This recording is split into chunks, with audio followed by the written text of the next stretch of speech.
Hello guys, welcome back to my channel. आज हम Python के अंदर करने वाले हैं इनपुट के बारे में सीखेंगे कि हम यूज़र से इनपुट कैसे लेते हैं और फिर यूज़र का इनपुट लेने के बाद में हम बताएंगे कि 2 नंबर का सम कैसे करते हैं इस प्रोग्राम के अंदर। तो बने रहिए इस वीडियो में, आप देखेंगे दोनों चीज़ों को कैसे करते हैं। सबसे पहले हम इनपुट की बात कर लेते हैं। तो मैंने कमेंट में लिख दिया इनपुट, यानी कि हम इनपुट के बारे में सीखने वाले हैं इस वीडियो के अंदर। तो इनपुट लेने के लिए सिंपल सा रहता है कि इनपुट एक कीवर्ड चलता है इसके अंदर, यानी कि सपोज दैट आपको नेम को एंटर करना है, यानी कि नेम इक्वल्स टू आपको क्या करना है इनपुट। आप इनपुट लिख दीजिए, यानी कीवर्ड है। आप देख सकते हैं जैसे ही मैंने इनपुट लिखा तो आपका कलर चेंज हो, मतलब कलर चेंज हो गया इनपुट का।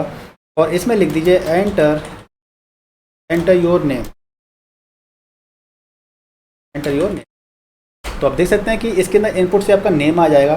तो आप चेक करना चाहते हैं कि वाकई में नेम के अंदर वो आया है कि नहीं आया है, तो आप प्रिंट के अंदर नेम डाल दीजिए और इसको फिर एग्जीक्यूट कर दीजिए। तो कंट्रोल F9 से एग्जीक्यूट कर सकते हैं विंडोज़ के अंदर, या फिर आप यहाँ पे स्क्रीन पर तो ग्रीन बटन दिख रहा है। अब यहाँ आ रहा है कि एंटर योर नेम, मैंने डाल दिया यहाँ के अंदर मिलिंद। ओके किया मैंने। तो आप देख सकते हैं कि आपका स्क्रीन पे आया था एंटर योर नेम, मैंने मिलिंद इनपुट कर दिया। उसके बाद में प्रिंट एफ, यानी कि जो प्रिंट किया है मैंने उसकी वैल्यू डाल दी प्रिंट। इसी तरीके से आप बाकी चीज़ें भी ले सकते हैं, जैसे कि एज, और इसमें आप डाल सकते हैं इनपुट, यानी कि इनपुट चलता है आपका इस तरीके से। एज आपने डाल दी कि एंटर योर एज, राइट। और इसको मैंने बंद कर दिया। इसी तरीके से मैं क्या ले सकता हूँ, उसके अंदर वेट ले सकता हूँ। मेरा वेट कितना, weight equals to input enter, sorry, enter your weight. और उसके बाद में आप प्रिंट कर दीजिए प्रिंट एफ। और प्रिंट एफ मेरे पे एफ क्या सी लैंग्वेज से प्रोजेक्ट, मैं सी लैंग्वेज में प्रोजेक्ट बना रहा हूँ, इसलिए वो प्रोजेक्ट एफ का ध्यान रहता है मेरे को। गाइस सॉरी, मैंने प्रिंट कर दिया एफ, एज को कर दिया, फिर प्रिंट कर दूंगा मैं वेट को। अब देख लेते हैं कि हमारा मैसेज रिजल्ट क्या आता है। तो आपने सबसे पहले एंटर योर नेम तो डाल दिया मैंने मिलियन। उसके बाद में आपकी एज डाल दी मैंने 26, वेट डाल दिया मैंने 77 पॉइंट, राइट। तो आप देख सकते हैं कि आपका जो नेम है मिलियन प्रिंट हो गया, 26 प्रिंट हो गया, आपकी एज और आपका वेट प्रिंट हो गया, ठीक है। तो इस तरीके से आपकी ये डिटेल्स आपकी प्रिंट हो गई, यानी कि आपने इनपुट से लेकर के आप इनकी वैल्यू को ले सकते हैं। अब इनपुट लेने के बाद में आपको फिर समझा देता हूँ कि आपका इनपुट था। अब सपोज दैट आपका नेम आपका आ गया, यानी कि फर्स्ट नेम आ गया, ये first name, right. Enter your first name, ठीक है। अब इसके बाद सेकंड नेम चलता है, सेकंड नेम। तो आपने सेकंड नेम को भी कर लिया इस तरह से, put enter your second name, right. अब आपने इसको क्या कर दिया, print first name plus second name. अब इसको आप एग्जीक्यूट करा लेते हैं, रन करा लेते हैं प्रोग्राम को। आपने फर्स्ट नेम दे दिया मिलिन, सेकंड दे दिया आपने। देख सकते हैं कि आपका नेम मिलिन कुशवाहा प्रिंट हो चुका है, यानी कि कंकेटिनेशन हो गया, यानी कि जो स्ट्रिंग को चिपका देना, यानी कि जोड़ देना, कंकेटिनेशन कहते हैं। और वो आप इस तरीके से कर सकते हैं, फर्स्ट नेम सेकंड नेम, क्योंकि आपने नेम को दिया तो स्ट्रिंग टाइप की वैल्यू दी, तो स्ट्रिंग टाइप की वैल्यू आपकी फर्स्ट नेम के अंदर स्टोर हो गई। सेकंड नेम आपने डाला तो स्ट्रिंग टाइप की वैल्यू आपकी सेकंड नेम के वेरिएबल के अंदर स्टोर हो गई।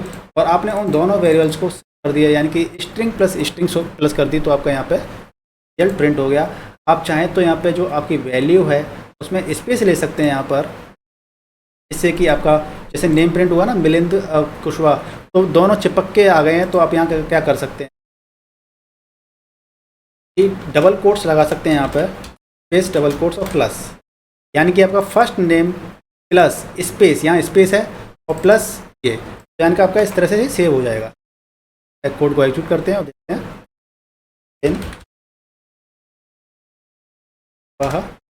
यानी आप देख सकते हैं कि मिलिंद कुशवाहा स्पेस के साथ प्रिंट हो गया। तो आप इस तरीके से स्ट्रिंग के साथ खेल सकते हैं। अब बात करते हैं कि अब हम कोड बनाते हैं कि हमने जैसा कि आपसे बोला था एडिशन के लिए, यानी कि 2 नंबर को हम एडिट कराएंगे, यानी कि सम कराएंगे, उसका एडिशन कराएंगे। तो उसके लिए मैंने यहाँ पे लिखा कि वैल्यू 1 वैल्यू 1 एंड वैल्यू 2 और इनपुट हमने लिया enter your first value and second value. हमने इनको क्या किया, यूजर से दो वैल्यू ले ली, यानी value 1 equals to input enter your first value. जब वो 2 और 5 का सम करना है तो 2 और 5 की वैल्यू इस तरह से ले लेंगे, इनपुट कर लेंगे यूजर से 2 टाइम्स वैल्यू 1 और वैल्यू 2 के लिए। इसके बाद में सम हमने लिया और सम के अंदर हम क्या कर देंगे, वैल्यू 1 प्लस वैल्यू 2, राइट। और इसको करने के बाद में हम प्रिंट कर देंगे सम की वैल्यू, यानी कि सम के अंदर रिजल्ट आ गया होगा। आपको दोबारा समझा देता हूँ। वैल्यू 1 के अंदर एक कंप्यूटर मेमोरी के अंदर वेरिएबल डिक्लेयर करते हैं, तो वो वेरिएबल आपकी कंप्यूटर मेमोरी की किसी लोकेशन पर स्टोर हो जाता है और उस लोकेशन पे आप वैल्यू को रख देंगे, यानी कि एंटर योर फर्स्ट वैल्यू। जब यूजर कोई वैल्यू दे देगा, यानी 2 दे दिया, तो वो वैल्यू 1 के एड्रेस पर आपकी 2 वैल्यू स्टोर हो जाएगी। इसी तरीके से वैल्यू 2 में आपके जो यूजर जो भी इनपुट करेगा वो वैल्यू स्टोर हो जाएगी वैल्यू 2 के।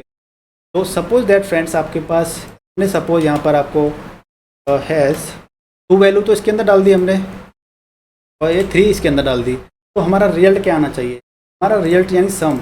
हमने यहाँ पे सम में एक सम वेरिएबल ले लिया और sum equal to value 1 plus value 2, हम दोनों को ऐड कर लिया है और प्रिंट कर दिया सम को।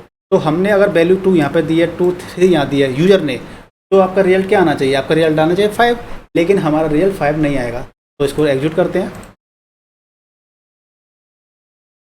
हमने दिया इसको 2, तो दे दिया 3, तो आप देख सकते हैं कि हमारा जो रिजल्ट है वो 2 आया। अगर रिजल्ट तो गलत आएगा मुझे पता है, पर मैंने लास्ट में 3 दिया था ना, और से देख ले। ओके सॉरी, ये वैल्यू 1 प्लस वैल्यू 2 कर रखा है, ये तो ये गलती कर रखी है, हम वैल्यू 2 कर। के बाद में अब हम 2 और 3 डालेंगे तो रिजल्ट क्या आना चाहिए, 5 आना चाहिए, लेकिन 5 नहीं आएगा। बताता हूँ क्यों नहीं आया। आपने इसके अंदर 2 दिया, इसके अंदर फिर 3 दिया और आपका रिजल्ट क्या आ रहा है 23, यानी कि इसने क्या कर दिया, स्ट्रिंग को जोड़ दिया, कॉन्केटिनेट कर दिया। क्यों कर दिया कि आप जब भी वैल्यू यूजर से लेते हो इनपुट के थ्रू, यानी कि इनपुट के थ्रू आप कभी भी वैल्यू ले रहे हो आप यूजर से, तो वो हमेशा स्ट्रिंग फॉर्मेट में ही आपके वेरिएबल के अंदर स्टोर हो जाती है। यानी कि वैल्यू 1 के अंदर आपकी वैल्यू कैसी स्टोर हुई है, स्ट्रिंग फॉर्मेट में। इसी तरीके से वैल्यू 2 के अंदर भी आपकी स्ट्रिंग फॉर्मेट में वैल्यू आपकी स्टोर हो गई है। तो जब हमने सम इक्वल टू किया वैल्यू 1 प्लस वैल्यू 2, यानी कि स्ट्रिंग 1 प्लस स्ट्रिंग 2, दोनों स्ट्रिंग कॉन्केटिनेट हो गई हैं, यानी कि जुड़ गई हैं, वो चिपक गई हैं, यानी कि हमारा एडिशन नहीं हुआ।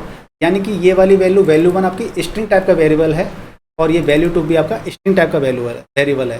तो इनको क्या करना पड़ेगा, हमें टाइप कास्ट करना पड़ेगा, तभी इनका एडिशन हो पाएगा। यानी कि ये स्ट्रिंग है और स्ट्रिंग से हमें इसमें कन्वर्ट करना है इंटीजर में। के लिए क्या चलता है, INT और ब्रैकेट में आप उसको बंद कर दीजिए, यानी कि जिसको आपको कन्वर्ट करना है, टाइप कास्ट करना है, उसको इस तरीके से पैरेंथेसिस के अंदर बंद कर दीजिए और आगे लिख दीजिए इंट।